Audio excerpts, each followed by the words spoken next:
Ladies and gentlemen, welcome back to the Let's Go Sportsball podcast. I'm Ron, joined by my co-host Owen, and we're back inside this time. Thank God. Because If you couldn't tell how cold it was out there, it was very cold. It was like 40 degrees. My hands were freezing. Yeah. Like I felt like I could not move my hands sometimes. Yeah. So we're back inside. Our legs are officially no longer frozen. We had to get like ice picks to get our legs off the ground. But yeah, so it's been a pretty eventful week. A lot of stuff going on. In the NHL, as the season's really starting to get, we are in fact back. Yes. Blue Jackets are doing pretty decent this year. Tampa Bay is pissing me off a lot, but I mean we beat Florida Tampa Bay didn't beat Florida. The Syracuse Crunch beat Florida. Ha!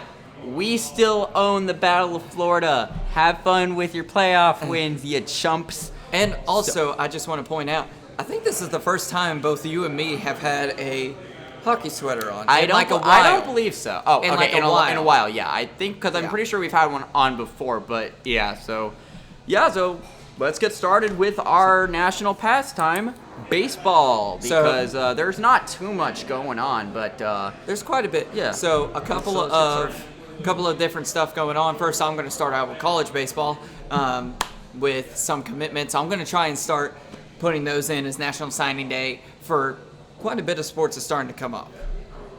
So, first off, I've got class of 2026 first baseman outfielder Dominic Santarelli. That's a good name. He has committed to LSU. wow, yeah. He is 6'2", 230 pounds. He is a slugger from St. Joseph Catholic Academy. He is number one in Wisconsin and number 2 nationally at first base. As we're getting. Don't ask. We've got a little distraction going on over here. Another one that I think. Like, subscribe. Thank you, Dad. Another one that I think you might like pretty well. Can I do this one? Yes, you can. Yay. So, the class of 2027, Quinn Fitzpatrick has decommitted. You lied to me. You. Jesus. Oh, sorry, I just did not mean to do it that hard.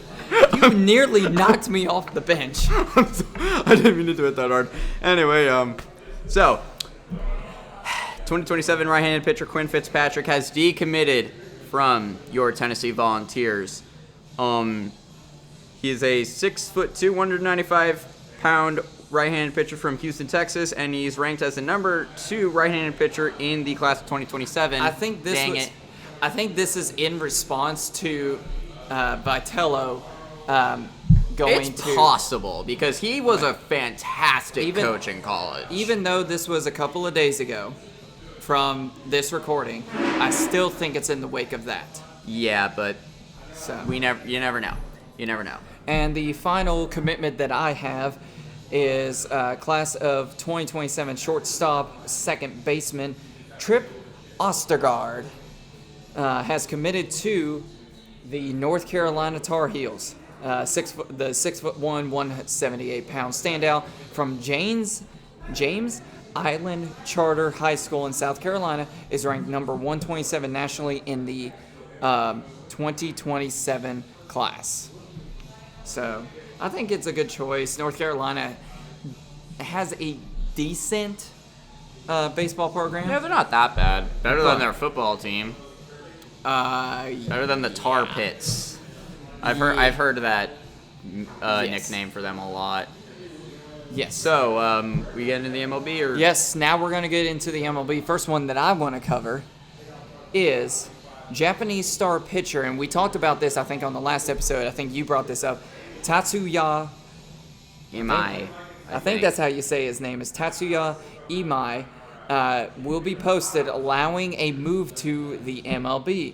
Imai's 45-day negotiation window to come to a deal with the MLB an MLB team will begin once the posting is finalized. Nice. So, I would not be surprised if he goes to Los Angeles to join. Well, yeah, because I mean, let's be honest. All of specifically the Dodgers, all of Asia's practically like a farm team for LA, and I mean, and still, man, like I hate to say this, but you know, I mean, if they can afford to pay the players, more power to them. I mean, as a Lightning fan, I can't complain because we benefited from the same damn thing a while ago.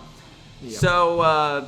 So speaking of teams on the West Coast, the Seattle Mariners have re-signed Josh Naylor to a 5-year deal.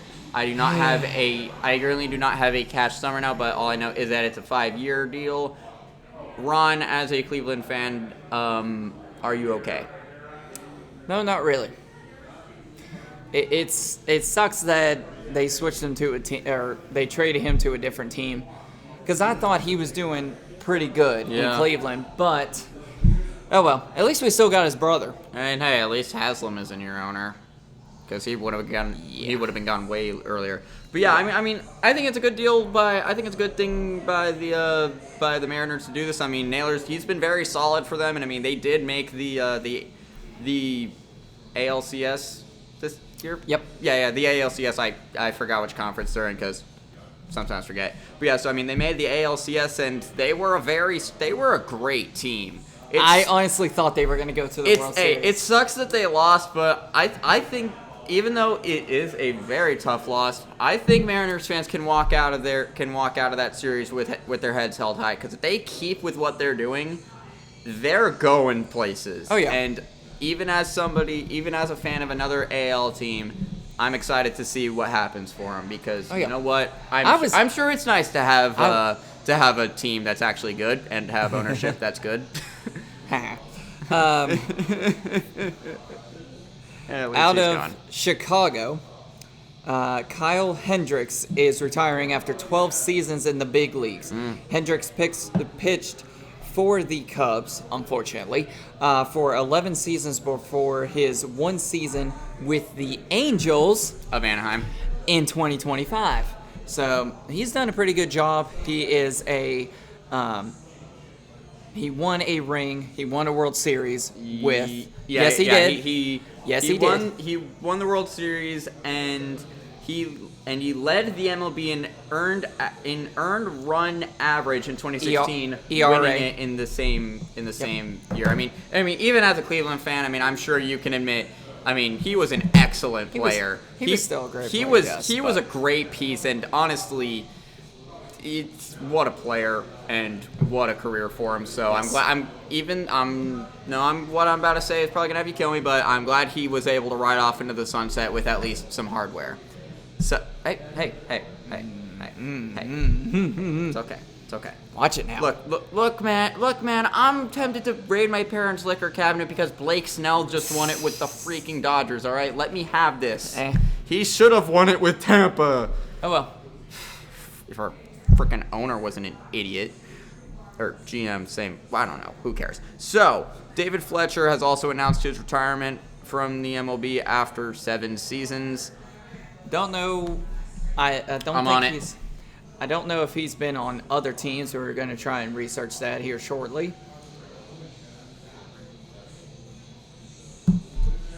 He played for the Los Angeles Angels of Anaheim and the Atlanta Braves. So unfortunately, he did not win a ring, but so I'd say he had a pretty solid career. He might have. When did he join the Braves? He joined the Braves in 2024.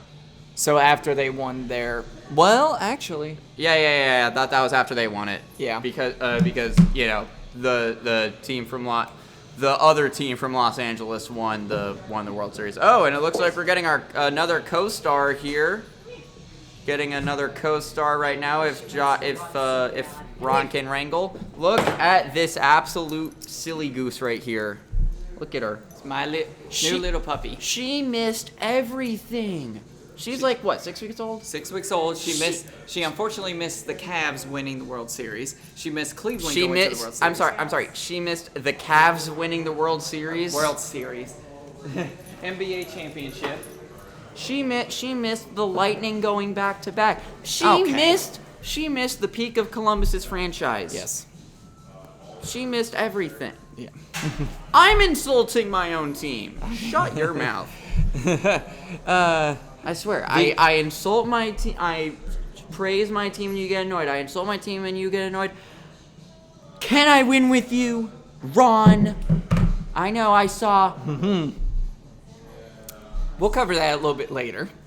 But unfortunately, the Yankees are signing Ryan Yarbrough to a one-year deal. I do not have the specific amount of the contract on that one. Now, oh, wait, I actually have one more, and I think this one, you were talking about Blake Snell. He is formerly from the Padres at one point. Wow. The Seidler family, I think that's how you say it. The Seidler family is exploring sale of Padres. They have decided to begin the process of evaluating the future of the Padres, including a potential sale of the franchise. I think that's going to hurt them. Yeah, probably. They need to stay there because I like the setup of Petco Park, in my opinion. Yeah. Having that older looking building on the left-hand side in left-hand field. We love vintage. But we love vintage around here, all right? We love that classic stuff. You know what? Yeah. Ron, one of these days I'm going to find you a little portrait of the first of like one of the earliest photos of the Ohio State Buckeyes where they're behind that weird looking tree thing. It looks like a giant cut down tree and they're like, oh, jolly good show, my friend. Golly gee willikers, he just got CTE after running into that halfback. My dad, or my late father, actually has a picture from Jacobs Field, and it has a piece of it that is in the frame. It's a small little piece. No way. I have to get that from. That's insane. Jacobs Field was their old barn, right? Yes, it was their old stadium That's that they used to play in unbelievable. before. And I still have the jersey that was passed down from my great uncle to my dad, which now I have, that has from the original season of 1994 when Jacobs Field was around.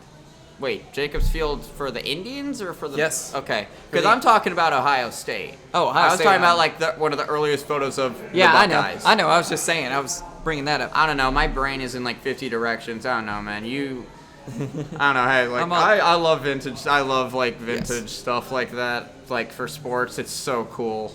But I will say one thing. The MLB has announced their awards. Voice crack. Shush. Sorry. So, starting off, I'm going to start off with the 2025 All MLB First Team. And then we will get into Rookie of the Year, Manager of the Year, and everything else that they have. Sportsball of the year. So, starting off with the starting pitchers for the All MLB First Team, it is from the Detroit Tigers, Tyreek Skubal. Starting pitcher Paul Skeens from the Pirates. No surprise there. Los Angeles Dodgers pitcher, and you will be surprised, in my opinion, Yoshinobu Yamamoto. Why would I be surprised? I'm not shocked at all. How is it not Ohtani? I mean, it might be. Well, because I mean, Ohtani was he was great last year, but Yes. Yoshinobu Yamamoto, that man was on a whole other stratosphere. He was an unbelievable player. I mean, Oh, yeah. I mean, he didn't just get the World Series MVP just to look pretty. I mean, that man, he can play baseball. Oh yeah. So another starting pitcher is from Boston, Garrett Crochet, I think is how you say his name. Yep. It's either Crochet or Crochet. Not surprised either. I mean, he's been very solid for the Red Sox. Yep. So for from the New York Yankees, it is Max Fried. That was Max Fried. That's how you say that? I don't know. It's one of those two. And two relieving pitchers, Johan Duran from the Philadelphia Phillies and Aroldis Chapman from the Boston Red Sox. Solid picks. It is. I mean, all of those guys have been fantastic. I mean, I don't think I even need to say anything. So now let's move on to the defensive The rest. teams. the defensive team. At catcher, no surprise from the Seattle Mariners is Kyle Riley. Cal Riley. Dumbass. I'm all over the place. Then at first base, Vladimir Guerrero Jr. From the Toronto Blue Jays. Crazy good player. Yep. Then at second base, could you zoom in on that? Ketel Marte at second base. Then at shortstop, that's shortstop. yeah. That's shortstop. I'm still trying to remember everything about the Sportsball. At shortstop, you got Bobby Witt Jr. That is the great. That sounds like a racing name. That should be on a NASCAR car. Bobby Witt Jr. from the Kansas City Royals. At third base. Jose Ramirez from the Cleveland Indians. Jose. I got you. Well, no, because they do the ole ole ole ole thing at the Lightning game sometimes. You should have seen me singing that when I went to Cleveland Indians games. You're not gonna get me to do the Ohio thing, all right? I got you once. No, you didn't. I got you doing No, you didn't. OHIO. Yes, I did. No, you didn't. Yes, I did. Don't deny it. Hail to the Get out of here. And I can't get out of here. We have a lot of stuff to cover. I know. So basically, In the continuing outfield. on, in the outfield, we Left got field. Yep, outfield is Juan Soto from the New York Mets. I guess that makes sense. Outfielder Julio Rodriguez from the Seattle Mariners, and no surprise here, the judge, jury, and executioner Aaron Judge from the Yankees. Yep. I am surprised they did And not put little Jasmine on the team. Sorry, Yep. the dog is like right under my leg.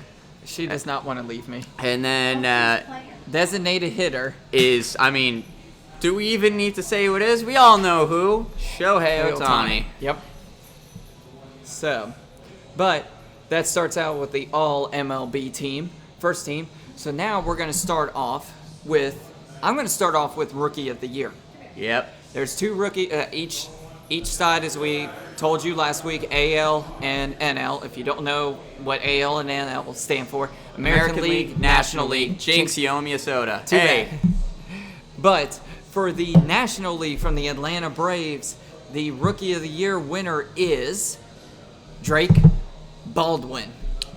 There's no surprise there. He was a great rookie this year. And then out of the American League from the Athletics. Yeah, there you go. The Your A's move, Athletics. NBA. In the Athletics, Nick Kurtz out of the American League. Not really surprised. He was a fantastic player for the Athletics.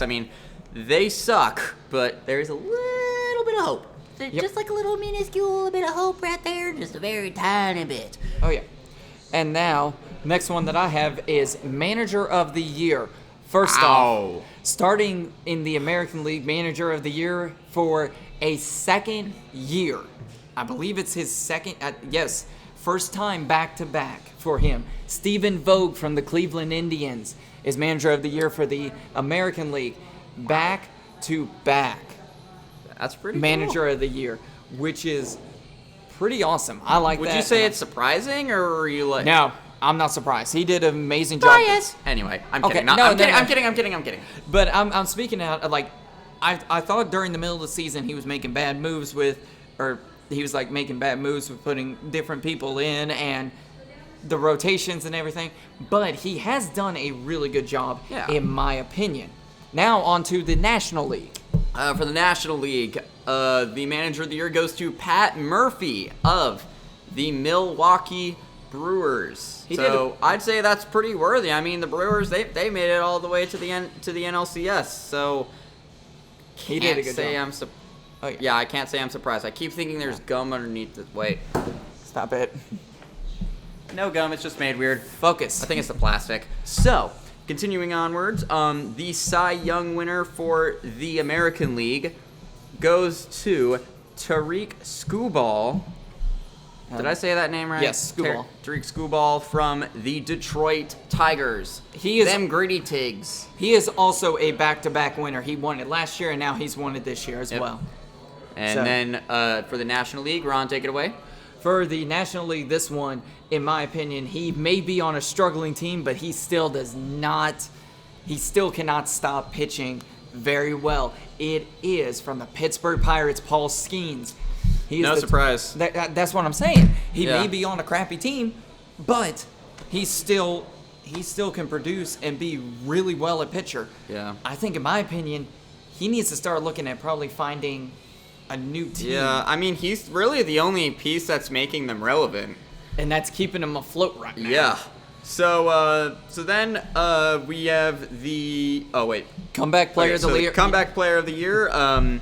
For the for the National League, it is Ronald Acuna Jr. Not you, from the Atlanta Braves. There's no surprise with that. Yeah. Unfortunately, with his injury last year, it's great to see that he made a comeback and he has done very well. For the American League Comeback Player of the Year is Jacob deGrom.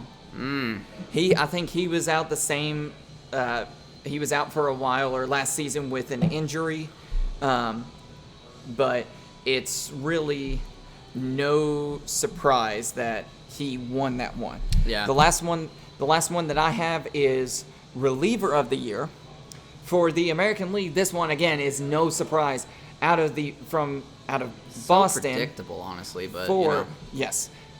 Well, it wouldn't have been predictable if a certain situation didn't happen in Cleveland.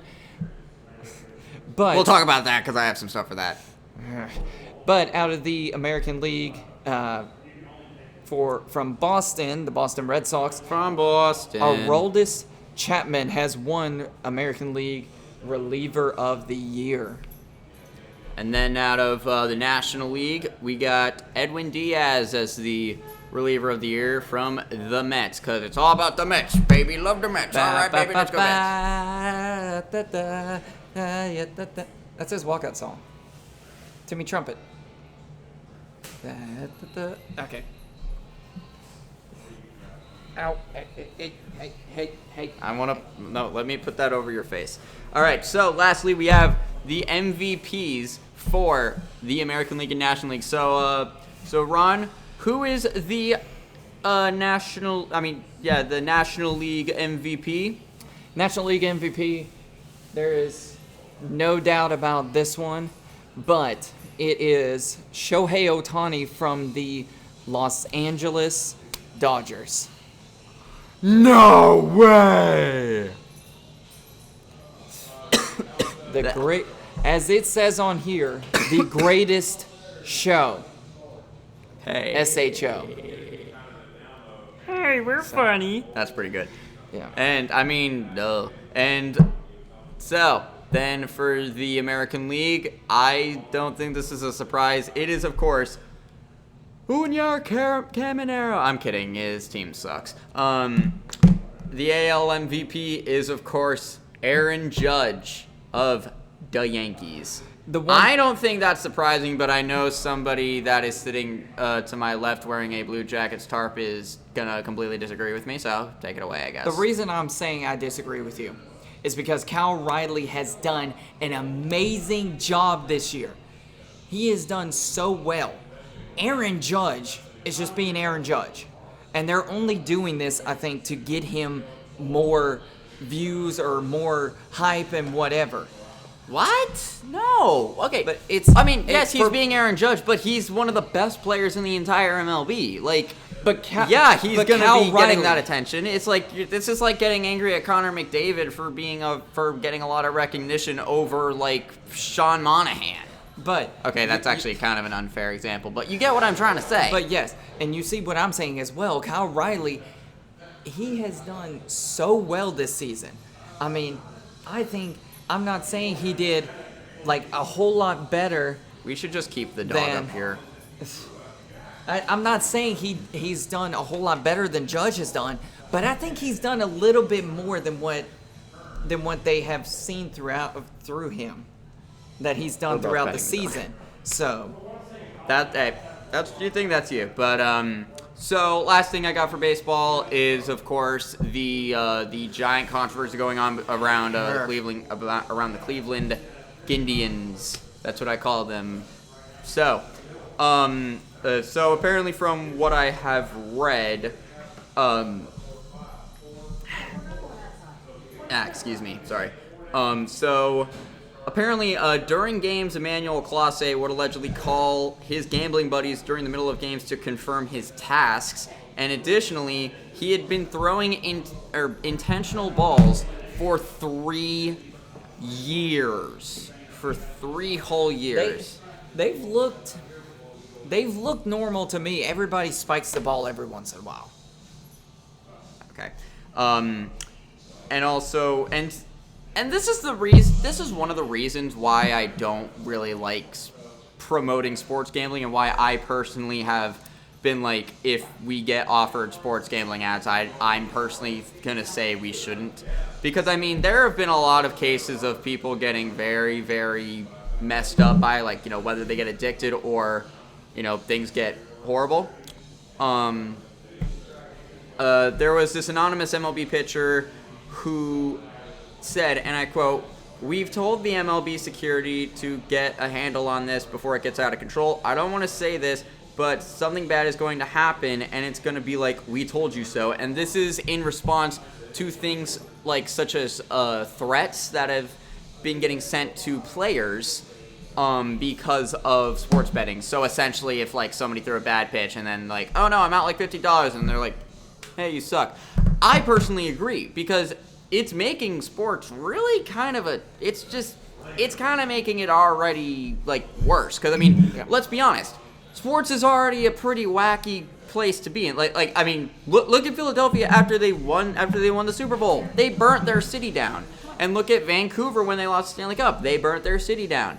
Now with sports gambling, it's getting crazier. And it really feels like that, you know, all these big sports companies, like especially ESPN, they are laying this betting stuff on so thick. Like, I can't go a single game in the NHL without getting 5 advertisements for FanDuel or DraftKings or, I don't know, Bet Your Life Away, the Sportsbook of America, or something like that. That's the reason why I don't like it. And I get that you're upset, but at the end of the day, if you break these rules... hold on, I just got the number on Josh Naylor's contract. $92.5 million contract extension for Naylor, so how about that? I should have given him that, but whatever. So, I don't know, that's crazy to me. And so, getting back to the main subject at hand, prosecutors allege that Luis Ortiz was paid $5,000 for throwing an intentional ball June 15th, and Emmanuel Classe was given $5,000 for facilitating it. They did it again, according to the indictment, on June 27th. The payment for each on that pitch was $7,000 apiece. And Cleveland Guardians pitchers Emmanuel Classe and Luis Ortiz could face up to 65 years in prison if convicted on all charges, according to the Eastern District of New York, which outlined the case against Classe and Ortiz after indicting them on fraud, conspiracy, and bribery charges. And from what I've heard, Emmanuel Classe and Luis Ortiz, who were both arrested for it, are out on bail with ankle monitors. This is getting really serious. Yeah, it is. And also, LA Mag's Lauren Conlin reported that the bail was $600,000 for both pitchers who were indicted at the center of the betting scheme scandal. Location monitoring was deemed necessary by the judge, which is why the Cleveland teammates both evidently have ankle monitors. The next procedural steps in their case will take place in early December. So this is getting extremely serious. We will try to keep y'all posted. I'm still keeping my Classe jersey. You have a Classe jersey? Yes, I do. I got their City Connect jersey. Let's gamble that one away. Nope. I'm kidding. You know, bad timing. But hey, if you don't want to gamble your life away, just click the subscribe button. You're not gonna lose any money. You're not gonna go to prison and wear an ankle monitor because you've been throwing balls incorrectly. We don't take money. We don't take money, man. We're good. We don't need to go to prison and stuff like that. Oh, it seems like we might end up getting an actual guest on the show that's not my dog or his dog. We'll talk about it a little bit later. I've got somebody who might be coming in for a little bit of a segment in the football. Yeah, And hey, we'll you know what? This explain- is awesome. So, He'll explain his. He's a fan of the certain team that a certain somebody who we will cover later. Michigan? No, different. He is a certain fan of a college that's kind of around that is Tennessee? getting a lot of local stuff around here, Virginia Tech. okay, so we're he's gonna a get, Tech fan. All right. He is a Tech fan, so But trust me, we'll talk about Yes. Virginia Tech here in a minute. So let's get into the NBA. The NBA is starting to heat up, and I love it. I love having all four. Okay, I don't have all four sports on anymore. But so continue. Let's get into this. So let's get some college commitments. Yes. Commitments. So starting Commitments. out, I only have one commitment. This one came out about a few days ago. Thank you. Beer delivery. Yes. Cameron Williams, the number 3 ranked player in the SC Next Top 10, Next Top 100 for the class of 2026, has committed to none other than Duke. No surprise there. I mean, they're one of the best basketball colleges in America. I mean, look at who they've produced. Yep. Cooper Flagg. Yep. That's all you need to say. He's him. Yep. So he is a power forward out of Phoenix, Arizona. He is 6 foot. He is 6'11" and 195. He is the class of 2026. He is a 5-star recruit.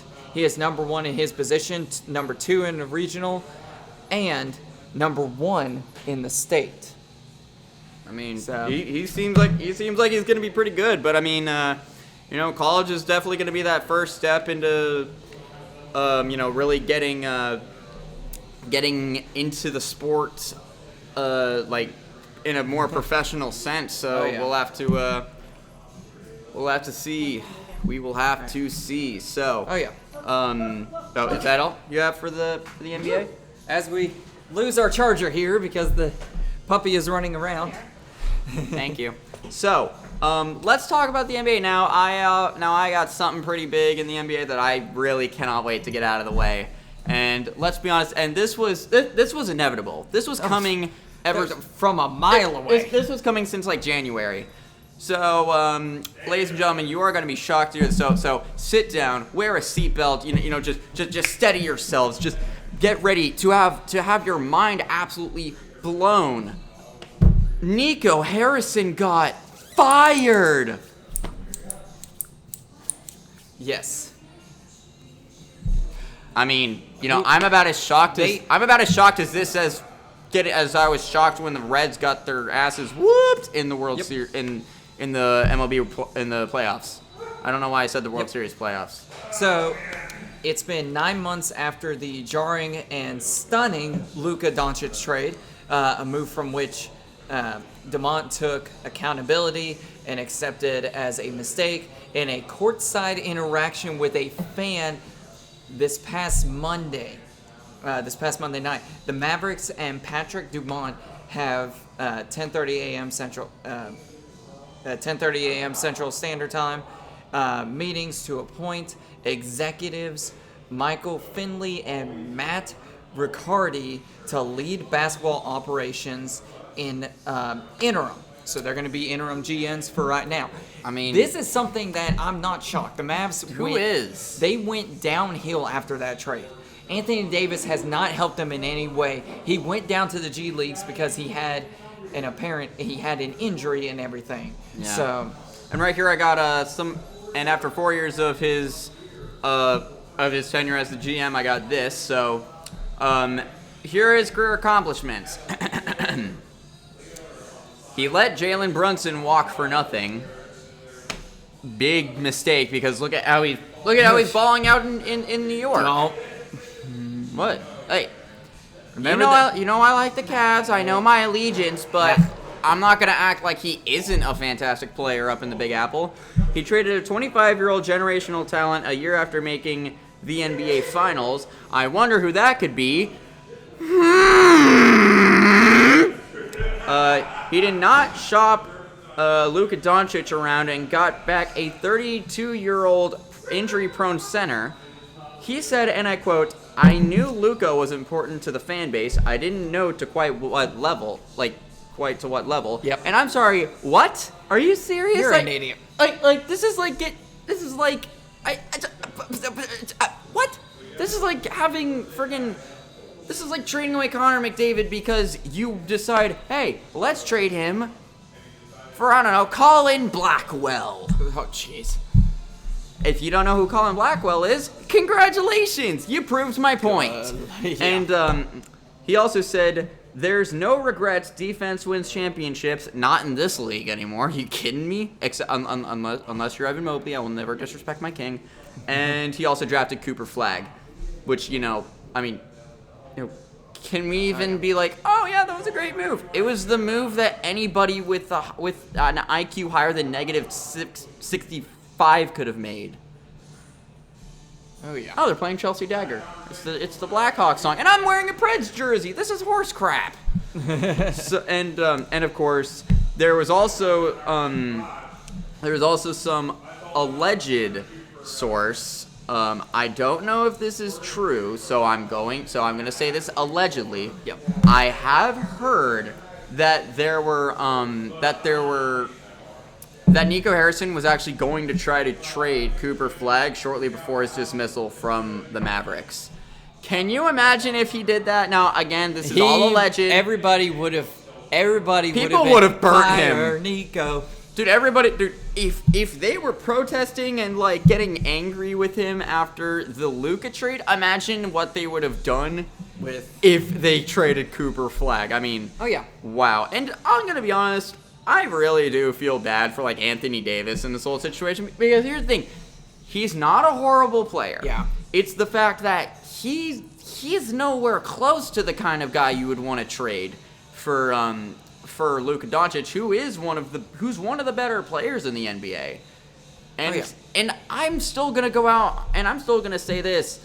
I still don't think the Lakers really won that trade as much as people were thinking because yes, while Anthony Davis may not have been the best, he was still a serviceable center. And when they got into the playoffs, they had a sinkhole at center. And so that's one of the reasons why they fell, because they didn't have any real good centers at the time. LeBron and Austin Reeves and all them can only take you so far. Oh, yeah. Speaking of the Mavs and Anthony Davis. Oh, come on, man. And I don't even like those guys. Yeah, the Mavericks, Anthony Davis will miss at least 7 to 10 more days, and this is as of yesterday, as he rehabs from a left calf strain. Just hang it up, my guy. Oh, my God. He has been out, get this, he has been sidelined since October 29th. Yeah. He's been out for that long, and they still haven't played him. That's just... What are you doing? What are you doing? If you look closely, I'm kind of going... I was trying to go to the song with my eyebrows because I can do this. But... That freaks my sister out sometimes. But one thing that I like here is the NBA has announced a new NBA All-Star Game format. We are so back. They need their Four Nations face-off. They really need it, because... Because here's the funny part. The 2026 NBA All-Star Game format. It's going to be 3 teams. 2 USA, 1 World. 4 games, 12 minutes each. It is going to be a round robin. So what that means is each team plays the other 2. It'll be Not fun. a bad format. The championship will be the top 2 from round robin meet in Game 4, and All-Stars, 24 players, 12 from each conference. So selected without regard to position. So that is something I think is pretty cool. Yeah. So continuing onwards, the New England...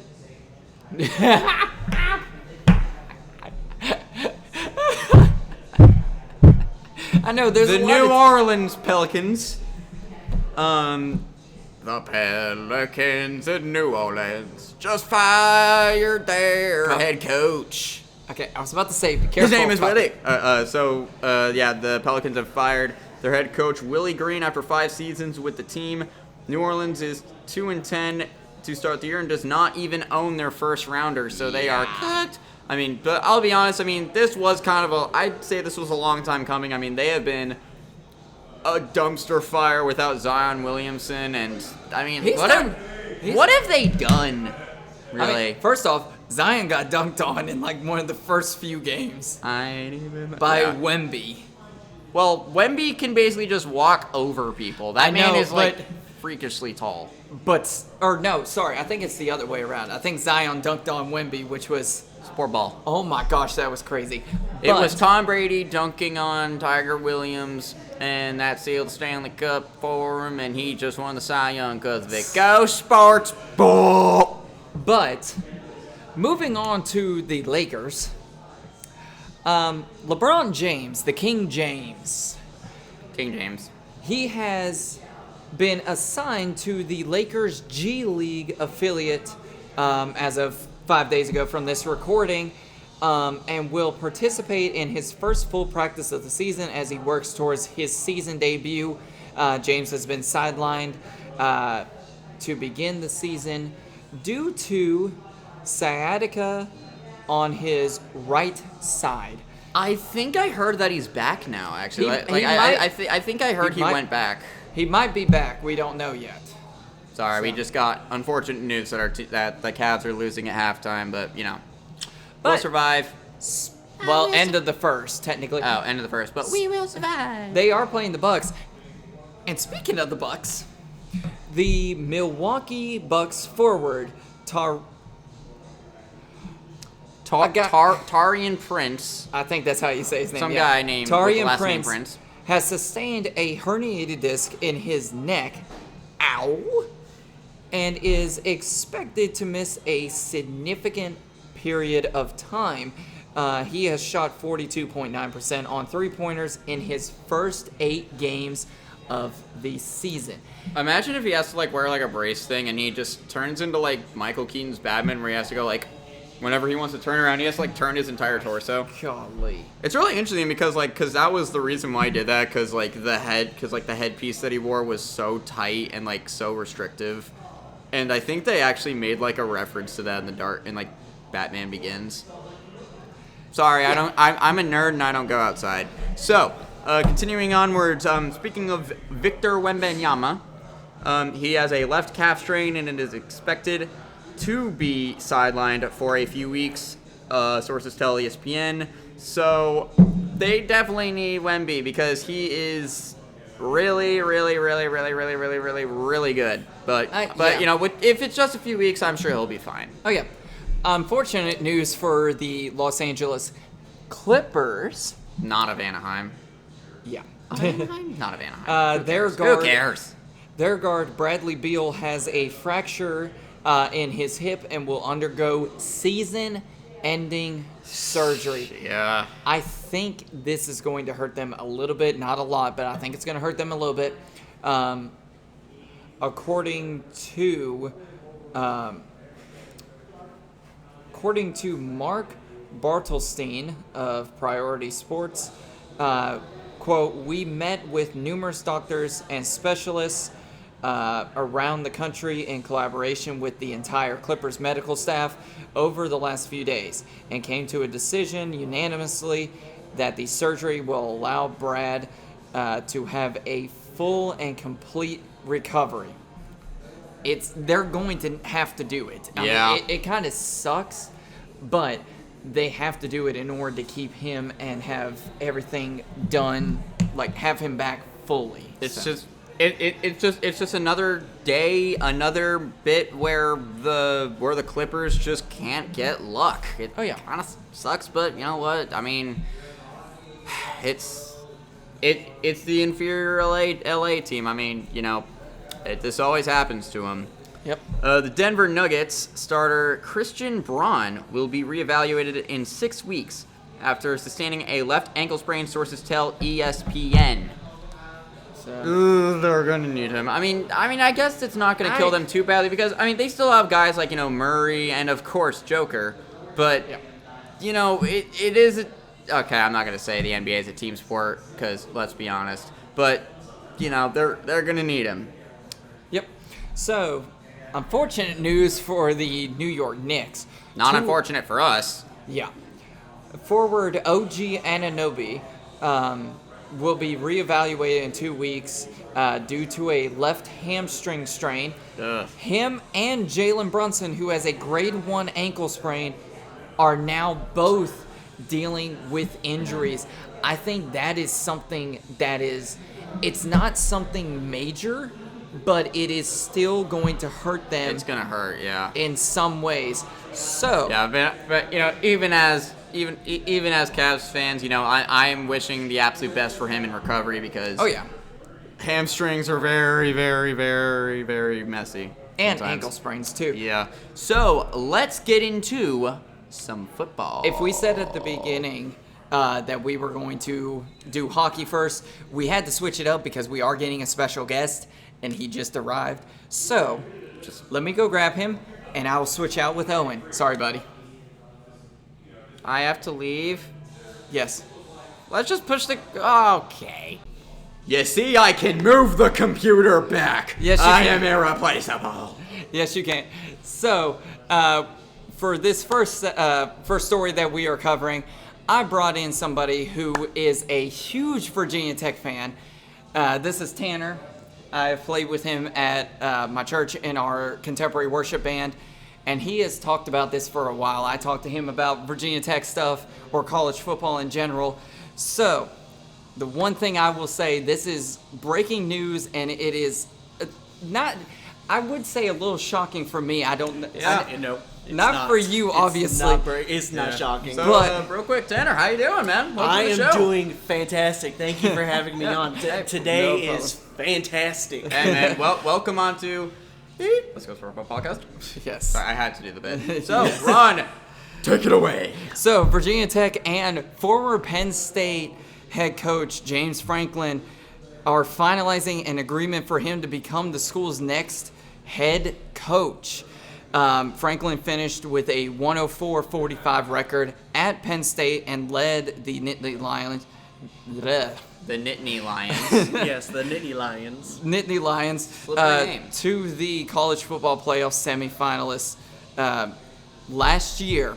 So And that is when they lost to Notre Dame off of that kick. Yes. And and then Notre Dame lost because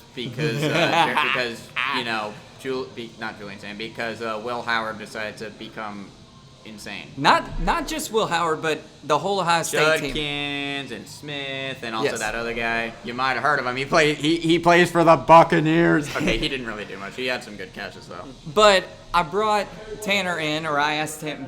He asked to join, I should say. Yeah, I asked to join yesterday. I was like, look, if we actually do get him, please get me on there. I Yes. have a lot of opinions. Yes. So the one thing I will ask you is, being a Virginia Tech fan, how do you feel about this, considering that you guys that Virginia Tech has fired their head coach? They haven't had the best season, best few seasons, I should say. But how do you feel about this? Do you think James Franklin is actually going to bring a little bit more passion? Do you think he's going to help the team a little bit more? I think this is a fantastic hire. The fact that James Franklin has a record for having great recruiting, even in the state of Virginia, which is a huge plus for us because we have always wanted to focus on in-state recruiting being better than any of the other college football teams around in the state of Virginia. The fact that he has recruited highly in Virginia and along with other places, it was very appetizing for as a Virginia Tech fan. This is something I've been looking forward to, and also he has great relationships whenever he comes in and visits with prospects, with high school football coaches and the prospects. He has a great repertoire with them, has establishes great relationships. That's something that we need as far as a program. I will say this, I did like Brent Pry. Yeah. I think he's a fantastic guy. He was very personal. He was not the right fit to try to build up the program that we desperately need. Yeah. I would say it's been since 12 since the last time we had a great season, because that was the first year that Logan Thomas became a really huge starter whenever we still had Danny Cole and Jared Boykin, and that's when we got screwed out of the Sugar Bowl against Michigan. So after that, though... Oh, you actually called them Michigan. That's refreshing, because usually my host just gets angry. So whenever... I get mad over that, too, because Danny Cole caught it. So, after that year, that's when the downward trend of Virginia Tech started, because that was the year I actually going into the 2012 season. That's when we started losing a lot. Yeah.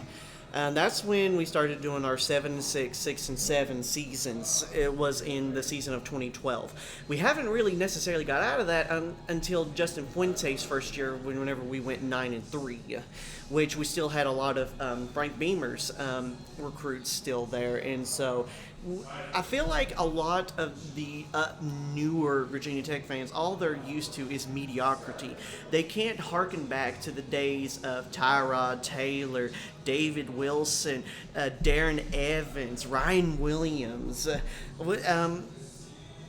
We need to harken back to that, and I feel like with the way that James Franklin recruits and brings in people, you gotta look at Saquon Barkley. Yeah. Oh yeah, you gotta Very look at they good brought point. him in, Or Abdul Carter. Exactly. So I'm just saying he has a great knack for and Tyler pinpointing Warren. different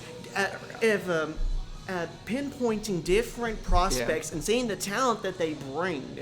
I am very looking forward to seeing what he brings to the table. I know, and you said they're finalizing a deal. Virginia Tech, about an hour or so ago, did finally release a thing saying it has been finalized. That's Right. awesome. The deal is official. finalized, and Love it. Virginia Tech has said, "Welcome, Coach Franklin." Wow. It That's is crazy. official. No longer finalizing. No, it is finalized. Finalized. It is signed. He is our coach. Signed, sealed, delivered. I really He's like ours. The point, I really like the point that you made about their about his ability to pick prospects, because I mean Penn State has had a lot of fantastic players, not just going through them, but also going into the NFL. I mean they've had, like you said, they had Saquon and guys like Abdul Carter, I forgot his name, and Tyler Warren. He was very highly touted, and he's one of the best offensive rookies in the NFL right now. Oh, yeah. And even now, I mean, guys like Drew Aller, he's been pretty solid. Like, yes, he's been a bit of a mess here and there, but I mean, but he's had some very solid seasons. I mean, James, if they didn't have James Franklin, I don't think they would have made it to the semifinal like they did last year. And they put up one hell of a fight against Notre Dame. But And I feel like unfortunately, Notre Dame was just them for a game.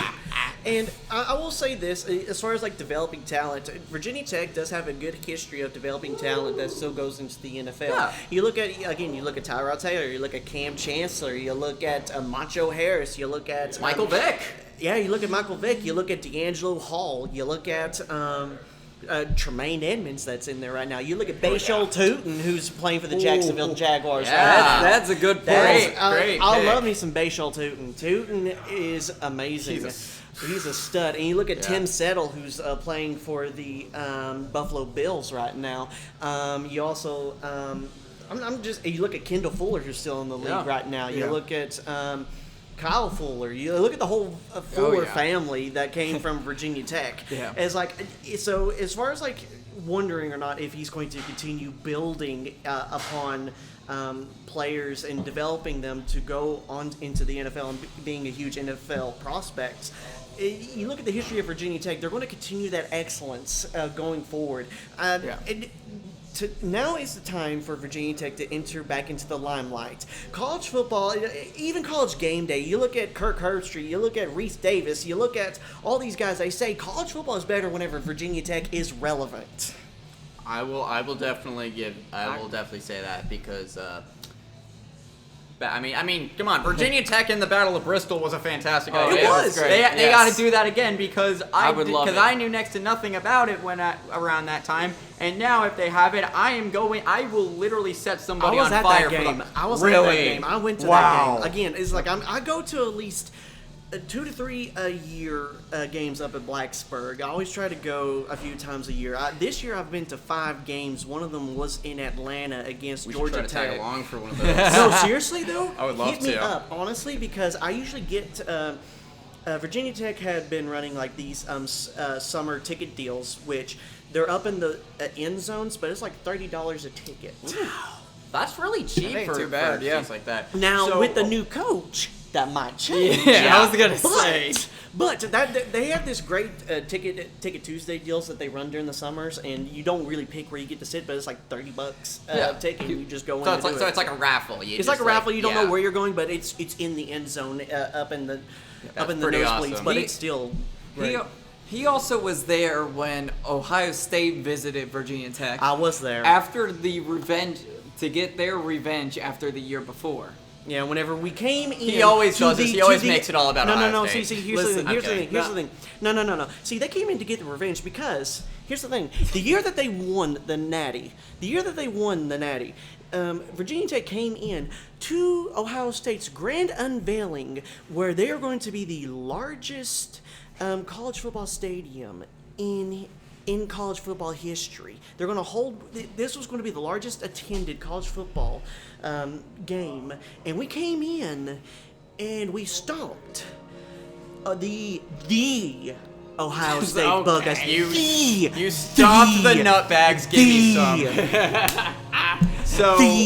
So here's my question. I'm sorry. I love you, Ron. Nah. But the I do all the time. Ohio State, that annoys me. Yeah. It annoys me to no end. Yeah, so here's my question. So, given the fact that James Franklin, he's going to be going into a bit more of a challenge with this Virginia Tech team, because obviously, no offense, but they're kind of No, not they suck. great. No, they suck. Yeah, they kind I of will suck. say So, they suck. We were down 28-0 at halftime to Old Dominion. I was at that game. Okay. 28-0 against Old Dominion. I wanted Brett Pride to be fired before the half started. Yeah. I really wanted him gone then. I was at that game. And the game before that at Vanderbilt. I already had my crash out moment whenever we lost to Vanderbilt. And so my wife is sitting there next to me. I'm driving and I'm like, I'm done. Like I'm already done with this team. It's only the second You're game not in done. No. I was done with this season. I'm not done with the program. But it's just like I'm already calling this season as a loss. Yeah. So I'm already in the car saying that, and she's like, "You're rushing into it too hard." I'm like, I'm already having my crash out moment, and so we get to the next weekend, and we're already down 28-0. My wife's having her crash out moment, and I'm just like, you know what? I'm just numb at this point because I've already had it, and I'm just like, please fire this man, and they fired him next day. I'm like, thank God. Praise the Lord. Hopefully, I will say, hopefully they do. Hopefully they do make a comeback, especially with James Franklin. As much as he came from Penn State and being in one of the, I guess you could say, bigger conferences. I mean, a part of the bigger conferences, because I know that ACC is a big ACC. conference. They are. Yes. They're a big Coming one. from Penn State, as much as Penn State, I do not like them. Yeah. Fair enough. But I hope it brings does. Virginia Tech back up to that spot Yeah. where they are at. First off, I just want to say thank you for coming on. We Of definitely course, thank we you. needed to hear from a Virginia Tech standpoint, like a Virginia Tech fan standpoint. I don't know if I because got to finish my question. Oh, Sorry. What's your question? Sorry. Yeah, so given the fact that Virginia Tech does kind of suck, and you know Penn State's a very prestigious organization, and now that James Franklin's going in there, what kind of tone do you think he's going to try to set for this squad going forward? Okay, so here's the thing. Let me pull this up here really quick. He has done. He's his, got them receipts, folks. We're in for it. He's done his research, Oh, which is great. I love doing this podcast, dude. So- This is the best. He has already said A lot of stuff. he has said a lot of stuff already. He's saying how he wants to set the tone. He is very thankful to be part of the Hokie family. He has pretty much went on record saying he wants to show a lot of integrity, a lot of heart, and a lot of passion for the program. Oh, yeah. He's want to set that tone. So what I'm showing is he's already, before they announced that he was part of the Virginia Tech roster before they made it ever official. He was seen Saturday at on the Old Dominion sideline talking to a few of the coaches over there, plus also a few of the players over there. He's already putting out feelers to see if he can bring in some personnel from there, maybe some players from there. I already know that a few of their commits at Penn State have already decommitted, and I guarantee you they're going to be looking and they're going to be following James Franklin to Virginia Tech. And there's a few, there was quite a few 4 stars, a few 3 stars, maybe even 1 or 2 5 stars. I'm telling you, they're making waves in the college football landscape right now. He is making moves, and I am looking forward to seeing what kind of moves he makes. Now, am I expecting anything great out of the first year? No, I'm not going to expect. My expectations are still going to be low. But again, this is a rebuilding year, so give him some time. Now, I said the same thing about Brent Pry. Give him some time. Give him maybe about 1 or 2 seasons to really get his guys in there, his personnel in there, and then maybe 3rd or 4th season, that's when you start really evaluating. And that's kind of what I did with Brent Pry. I'm going to give James Franklin the same courtesy with this. Now, with Virginia Tech upping their athletic budget to $229 million for the athletic department, that's how they were able to get James Franklin. That's how they were sweeten the deal a little bit. And the fact that looking behind the scenes, that Brent Pry also had a hand in getting James Franklin to come to Virginia Tech, because you got to think, James Franklin was the head coach at Penn State, but Pry came from Penn State as the defensive coordinator before them and worked under James Franklin. So Brent Pry did a huge thing in giving Virginia Tech a huge boost towards James Franklin and getting him to come for our program. So you know what, I will say thank you, thank you, Brent Pry, for helping us get James Franklin in this. Thank you so much. Yes. That's all we can thank him for at this point. And we both want to thank you for coming on here, because like I said, we definitely needed a Virginia Tech fan point of view of this deal, because it's one of those, we're both fans of like teams that are outside the ACC, so it's kind of hard to find somebody who is like a fan from there. So thank you for coming on the podcast. SEC, Big Ten, and ACC. How about that? Exactly. For the first time, actually coming together. Yeah. How about that? Look, we got the trifecta. Yeah. The big 3. We need a Big 12 guy next. Oh, and man. then we have the 4 horsemen of Sportsball. I'm kidding. We don't want those. We don't want those chumps. So hey, really appreciate you being here. Thank you so much. And so for all you people out there, just be prepared, face the oncoming storm, and start jumping. Oh man. Well, my timbers be shivered. That's all I'm saying.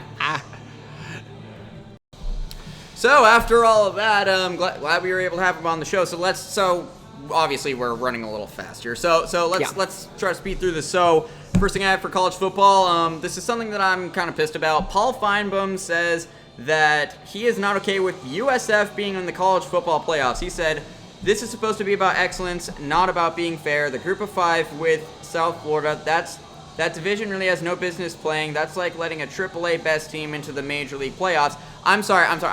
yeah. And let me guess, you would let Florida come in first? USF beat those chumps. USF has earned their right to be there. They have absolutely earned their right to get into the college football playoffs. But you don't want them to be there just because they aren't in the SEC, or just because they haven't won like national championships every 5 freaking weeks. I know. Get the hell out and go back to sobbing over your waifu pillow of Florida State. Anyway, continuing onwards. This is something that also kind of pisses me off. I've been seeing a lot of people getting mad at... I gotta close up here shortly. All right. At Tennessee head coach Josh Heupel. He's apparently been facing a lot of criticism from Vols fans following the loss to Oklahoma on Saturday. I think this is absolutely undeserved. Josh, he isn't the greatest coach of all time, but Heupel has been an excellent coach in Tennessee. Oh, yeah. He's done a great job in getting this team to play well. And a lot of the losses aren't really his fault. It's entirely on other people. Heupel should not be getting the criticism that he is from all like the Tennessee fans. Yeah. I think it's utterly ridiculous. So anyway, let's jump in. Do you have any? You don't have any for college football? Let's jump into. Oh wait, I actually do have one more thing. This is for your team. Ohio State star wide receiver Jeremiah Smith is on pace to win the Triple Crown as the Buckeyes' all-time leader in receptions, receiving yards, and receiving touchdowns. Let's go. So he could beat Emeka Egbuka as the top player of all time in wide receivers. Yep. In reception. So can't wait for him to join Tampa Bay in 2027. Oh, yeah. Oh, you son of a gun. 3, 2. Alrighty. So, starting off with the NFL. First off, I think big news for for everybody to hear. I'm not surprised, but at the same time I am. Brian Daboll is out as the Giants head coach. That is from last week. And the offensive coordinator, Mike Kafka, fun name, will be the interim head coach. Yeah, I don't know if I agree with that, honestly, but I mean, I don't like offensive coordinator. I don't know if I agree with that, but I mean, I did kind of see Daboll coming, but you know. Yeah, you knew that was going to happen at some point. So the Cleveland Browns have officially started the everybody at ESPN's favorite player, Shedeur Sanders, and he sucked big time. He only had 4 completions. He had 16 attempts. He went 4-16. 47 passing yards, 0 touchdowns, 1 interception, 2 sacks, and a quarterback rating of 13.5. So, Ron, what are your thoughts? Release him from the team. Get out! Get out and never return! But at least somebody on the Browns is doing pretty good. Yes, as it says here, Myles Garrett is generational. Myles Garrett in the last 6 seasons has had 12 sacks, 16, 14, and 13 sacks this season, and still counting. He is the first player in NFL history of 12-plus sacks in 6 straight seasons. Could he be Defensive Player of the Year? I think he should always get it. Yeah. But that's because he is really great. He is on pace right now. He is on pace for 25.5 sacks. That's crazy. That is going to be huge. The most consecutive seasons with 12-plus sacks in NFL history. The last time before Myles Garrett from 2020 to 2025 was Lawrence Taylor from the New York Giants. He only had 5 seasons from 1985 to 1989. I think that is something huge, and I would love to see him keep it up. He is doing an amazing job. Continuing onwards, Michael Penix Jr. has suffered a potentially season-ending knee injury on Sunday. He's going to get a second opinion, but early signs are not encouraging. So that's going to be a tough blow for Atlanta because Penix has not been too great this season, and it doesn't help that Kirk Cousins has been worse. Oh, yeah. So have fun with that, you suckers. Yep. So the last thing that I have here for the NFL, as there was yesterday during the game between Pittsburgh and Cincinnati, there was a fight broken out. Jalen Ramsey was ejected from the game from Pittsburgh. However, he got into a fight with Jamar Chase. However, the NFL has suspended Bengals wide receiver Jamar Chase 1 game for spitting on the Steelers defensive back. I guess I'll just go ahead and fix my fantasy team then. Chase denied spitting on Ramsey, but the league determined the video evidence was sufficient enough, and I'm showing him the video. That's pretty blatant. No doubt. That is pretty blatant. And he's also forfeiting over, I believe it is either $400,000 or $500,000 just because he's suspended from the game. We do have a little bit more. We will try and get those We're out. just going to cram this in, the hockey stuff as much as we can. So, getting things started here, probably one of the biggest pieces of news so far is Adrian Kempe has been re-signed by Los Angeles. Yep.